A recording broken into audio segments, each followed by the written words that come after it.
social change. You choose to speak against poverty, inequality, and environmental degradation. That is remarkable. It shows you recognize we live in a world full of poverty.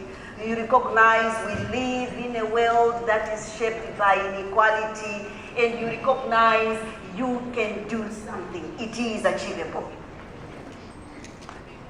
At the root of all this, there is lack of education.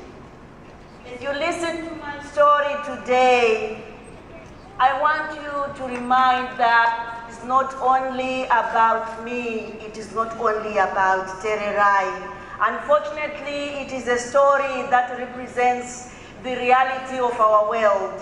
It is a story that represents millions of women and girls seeking their voices, seeking social change, and seeking to educate themselves and still remain marginalized.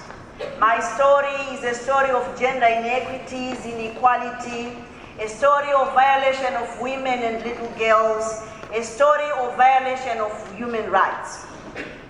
But I want you to listen very carefully. It is also a story of hope, a story of courage, and a story of achieving one's dreams, a story of believing in others to achieve their dreams, a story that reflects what it could be when policymakers and organizations collaborate for greater good. Before I share my story today, I would like to talk about what you are doing. By choosing these 3 millennium goals, you have become the champions.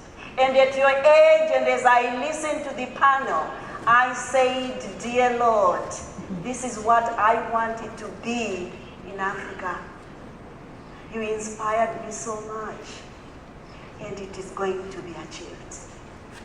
The gap in education between women and men remains low in most developing countries. And the issues of gender inequities, inequality remain high as well. Women who used to rely on forests, today they find themselves more in poverty because the land has been degraded.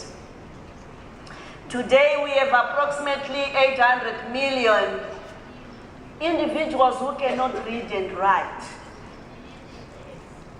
3/4 of that number is the face of a girl.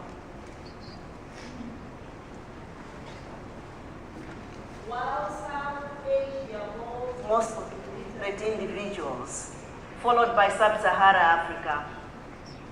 In Africa, you begin to see translation of illiteracy and all these inequities, inequality issues that we are talking about by the number of women and girls that are infected by HIV. You know, we have 34 million people that are living with HIV and AIDS, and 23 million of that number is in Africa, which is 2/3. And what's disheartening, of that 23 million, 60% is amongst women and girls.